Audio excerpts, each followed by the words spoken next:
Assalamualaikum warahmatullahi wabarakatuh. Apa kabar anak-anak? Baik semua kan? Nah, di video kali ini kita belajar mengenai rangkuman materi kelas 6, tema 1, subtema 1, pembelajaran 1 sampai 6.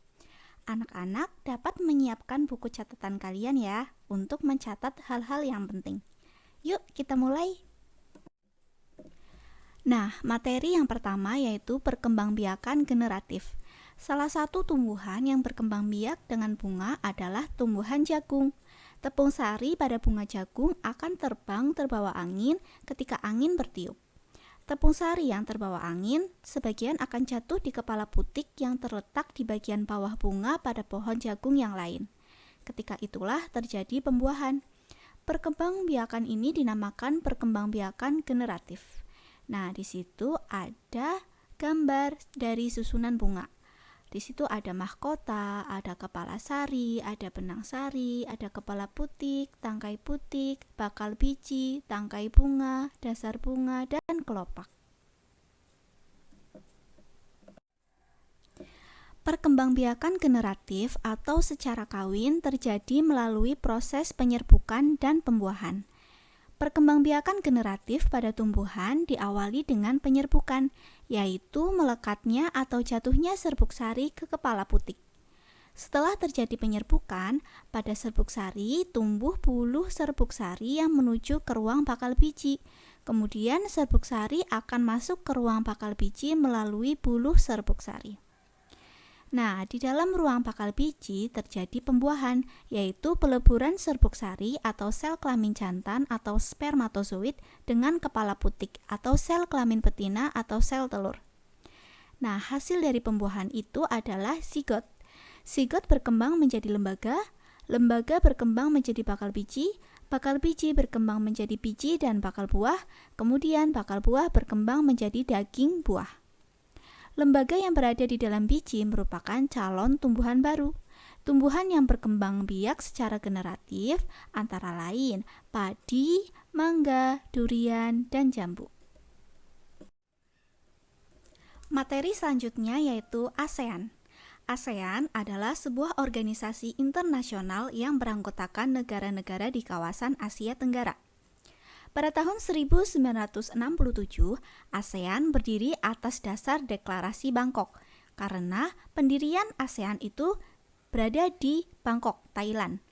Ada 5 negara yang menjadi anggota pertama ASEAN, dan sekaligus tokoh-tokoh pendirinya, yaitu Adam Malik dari Indonesia, Tun Abdul Razak dari Malaysia, Tanat Homan dari Thailand, S. Rajaratnam dari Singapura, dan Narcisco Ramos dari Filipina.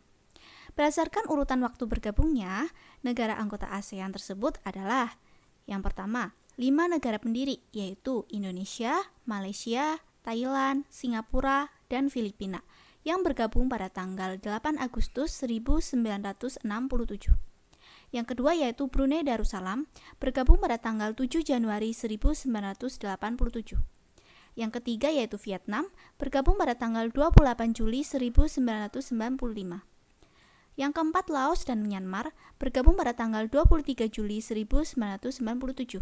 Dan yang terakhir Kamboja bergabung pada tanggal 30 April 1999. Baik anak-anak, selanjutnya yaitu tentang kehidupan sosial budaya masyarakat ASEAN. Negara yang pertama yaitu Brunei Darussalam. Saat ini banyak penduduknya yang memiliki perahu pribadi dan disimpan di bawah rumah apungnya. Selanjutnya, mayoritas penduduk dari Brunei Darussalam itu sendiri adalah orang-orang Melayu. Secara tradisional, orang Brunei Darussalam tidak berjabat tangan dengan lawan jenis, karena budaya Brunei Darussalam banyak dipengaruhi oleh ajaran Islam. Dalam percakapan, menunjuk dengan jari telunjuk itu dianggap kasar, dan melepaskan sepatu adalah kebiasaan umum orang Brunei Darussalam sebelum memasuki rumah orang lain. Negara selanjutnya yaitu Malaysia. Malaysia itu memiliki Georgetown, adalah kota yang memiliki ragam jenis budaya, yaitu banyak gedung peninggalan masa Eropa dan bangunan bernuansa Melayu Tionghoa. Di Malaysia itu memiliki 3 kaum, yaitu Melayu, Tionghoa, dan India. Musik tradisionalnya banyak dipengaruhi oleh budaya Tionghoa, Islam, India, dan Indonesia. Dan makanan khasnya adalah nasi lemak. Nah, bagi anak-anak yang sering nonton Upin Ipin pasti tahu nasi lemak ya. Selanjutnya adalah Filipina. Di Filipina, kehidupan budayanya dipengaruhi oleh budaya Melayu, Tionghoa, dan Spanyol. Bahasa Filipina adalah bahasa nasional dengan bahasa Inggris sebagai bahasa pengantar untuk urusan perdagangan atau pergaulan. Ada 8 dialek utama yang digunakan oleh masyarakat Filipina, yaitu Tagalog, Cebuano, Ilocano, Hiligaynon atau Ilongo, Bicol, Waray, Pampango, dan Pangasinan. Jabat tangan adalah bentuk salam yang paling sering dijumpai di Filipina.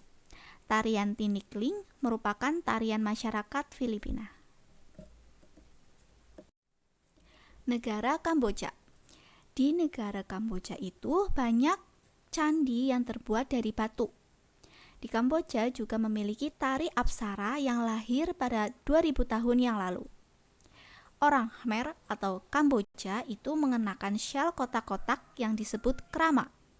Pria dan wanita Khmer atau orang-orang Kamboja itu mengenakan bandul Buddha pada kalungnya. Makanan terkenal Kamboja adalah cha, yang berarti tumisan. Negara selanjutnya yaitu Myanmar. Myanmar disebut sebagai negara 1000 pagoda. Maksud di sini adalah banyak sekali kuil yang berada di Myanmar. Mayoritas penduduk Myanmar adalah keturunan Tibet. Bahasa yang digunakan adalah bahasa Birma. Pakaian tradisional Myanmar disebut longyi. Longyi ini seperti sarungan yang ada di Indonesia. Negara Vietnam. Permainan menangkap jangkrik dengan mata tertutup adalah permainan tradisional anak Vietnam. Vietnam itu sendiri terkenal dengan baju khasnya yang disebut Áo Dai. Mayoritas orang Vietnam memiliki nama keluarga Nguyen karena nenek moyangnya dulu itu dari bangsa Nguyen. Dan orang Vietnam gemar duduk di dingklik. Dingklik itu adalah kursi kecil dan pendek yang biasa digunakan oleh orang-orang zaman dulu. Oke anak-anak, selanjutnya yaitu Laos. Olahraga tradisional di Laos adalah katau. Katau itu adalah olahraga voli yang pembedanya adalah menangkap dan memukul bolanya dengan menggunakan kaki. Selanjutnya, tahun baru Laos disebut Bun Pimay. Makanan utama bangsa Laos adalah nasi atau beras ketan yang dimakan dengan tangan langsung. Orang Laos menyebut dirinya Luk Hau Niao, yang artinya anak turun nasi ketan. Upacara sakral pemberian sedekah dikenal dengan Saibat, merupakan upacara di Laos. Biasanya, para biksu membawa bakul kecil mengitari sebagian kecil kota untuk menerima sedekah dari penduduk setempat yang mayoritas beragama Buddha. Sekarang kita membahas tentang negara Singapura, negara yang terdekat dengan negara Indonesia. Singapura memiliki lambang negara yaitu Merlion. Penduduk Singapura berasal dari Tionghoa, Melayu, India, dan Eropa. Singapura memiliki 4 bahasa resmi, yaitu Melayu, Mandarin, Inggris, dan Tamil. Masyarakat Singapura memiliki budaya jalan kaki, dan kepiting cabai adalah makanan yang sangat digemari masyarakat Singapura. Oke anak-anak, ini adalah negara yang terakhir, yaitu negara Thailand. Asal kalian tahu, Thailand adalah satu-satunya negara di ASEAN yang tidak pernah dijajah bangsa Eropa. Ramakien adalah cerita nasional Thailand yang memengaruhi kehidupan masyarakatnya. Lalu, kepala adalah bagian tubuh yang paling dihormati di negara Thailand, sedangkan bagian kaki dianggap paling hina karena dipakai sebagai alat untuk menapak di tanah.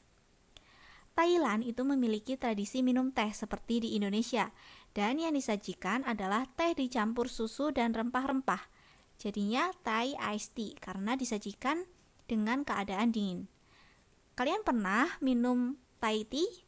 Pasti rasanya enak ya. Itu adalah minuman dari Thailand. Nah, berikut kondisi geografis Asia Tenggara. Letak geografis Asia Tenggara berada di antara 3 perairan, yaitu yang pertama Samudra Hindia dan Teluk Benggala di bagian barat, yang kedua Laut Cina Selatan di utara, dan yang ketiga adalah Samudra Pasifik di timur.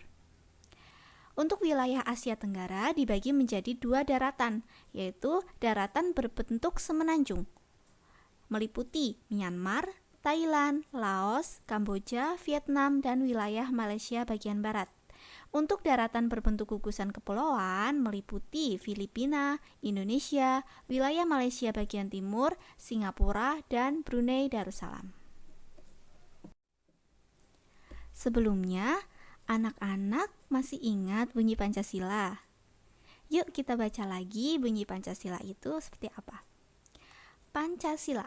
1. Ketuhanan yang Maha Esa. 2. Kemanusiaan yang adil dan beradab. 3. Persatuan Indonesia. 4. Kerakyatan yang dipimpin oleh hikmat, kebijaksanaan dalam permusyawaratan perwakilan. 5. Keadilan sosial bagi seluruh rakyat Indonesia. Baik, anak-anak masih ingat ya? Setelah anak-anak membaca bunyi dari Pancasila, sekarang kita membahas tentang nilai-nilai yang terkandung dalam sila ke-1 dan sila ke-2. Nilai-nilai yang terkandung dalam sila ketuhanan yang Maha Esa atau sila ke-1 itu sebagai berikut. Yang pertama, takwa terhadap Tuhan yang Maha Esa. Yang kedua, toleransi dan penghormatan kepada agama atau kepercayaan lain. Yang ketiga, kerukunan antar umat beragama. Nah, untuk nilai-nilai yang terkandung dalam sila kemanusiaan yang adil dan beradab sebagai berikut. Yang pertama, persamaan derajat. Yang kedua, menghargai hak asasi manusia. Yang ketiga, solidaritas antar sesama manusia. Dan yang keempat adalah perdamaian. Anak-anak, sekarang kita memasuki materi proses pembuatan patung Nusantara dari tanah liat. Kalian pernah membuat patung dari tanah liat? Atau membuat patung dari plastisin? Sekarang kita cari tahu ya proses pembuatan patungnya. Pembuatan patung tanah liat dapat dilakukan dengan teknik cetak tekan maupun ukir. Untuk teknik cetak tekan dan ukir sebaiknya menggunakan tanah liat yang plastis. Jangan menggunakan tanah yang terlalu lembek karena akan menyulitkan untuk memperoleh bentuk yang tepat, rapi, dan jelas. Tanah liat yang terlalu lembek akan lengket pada cetakan gips sehingga sulit diangkat dari cetakan dan sulit untuk diukir. Begitu ya anak-anak cara membuat patung dari tanah liat. Baik anak-anak, tadi kalian sudah melihat rangkuman dari perkembangbiakan generatif. Sekarang kita mempelajari rangkuman yaitu perkembangbiakan vegetatif. Sebelumnya, apa sih perkembangbiakan vegetatif? Perkembangbiakan secara vegetatif adalah cara berkembang biak suatu makhluk hidup yang terjadi tanpa melalui perkawinan. Di situ ada 3 contoh ya, ada nanas, bawang merah, dan pohon pisang. Yang pertama yaitu nanas. Nanas berkembang biak dengan cara vegetatif. Pembibitan tunas nanas dapat dilakukan untuk mengembang biakannya. Yang kedua yaitu bawang merah. Bawang merah memiliki bentuk berlapis yang di tengahnya akan tumbuh tunas. Tunas itulah yang akan membentuk tanaman baru. Pohon pisang yaitu berkembang biak dengan cara membentuk anak pisangan pohon yang disebut tunas. Nah, anak-anak, ini lanjutan yang atas ya tadi. Nilai-nilai yang terkandung pada sila ketiga yaitu persatuan Indonesia. Yang pertama yaitu cinta terhadap tanah air dan bangsa. Yang kedua rela berkorban demi kepentingan bangsa dan negara. Dan yang terakhir bangga dalam bertanah air Indonesia dan bangga menjadi bangsa Indonesia. Itu adalah nilai-nilai yang terkandung pada sila ketiga. Baik anak-anak, ini adalah materi rangkuman yang terakhir, yaitu tentang informasi tambahan tentang negara-negara ASEAN. Yang pertama yaitu sebagian besar kawasan Asia Tenggara beriklim tropis dengan curah hujan tinggi dan suhu udara yang panas. Hutan tropisnya kaya akan flora dan fauna seperti di Indonesia. hutan menghasilkan kayu dan rotan. Hanya Myanmar bagian utara yang beriklim subtropis. Yang kedua, hampir semua negara kawasan Asia Tenggara memiliki wilayah laut. Dan yang terakhir, laut banyak memberikan manfaat terkait sumber daya alam, yaitu ikan dan hasil laut lainnya, jalur transportasi air, objek wisata, dan bahan tambang seperti minyak dan gas bumi. Nah, itulah video rangkuman materi kelas 6, tema 1, subtema 1, pembelajaran 1-6. Semoga dapat membantu anak-anak dalam belajar ya. Cukup sekian dari Ibu, sampai jumpa kembali. Tetap semangat dalam belajar. Wassalamualaikum warahmatullahi wabarakatuh.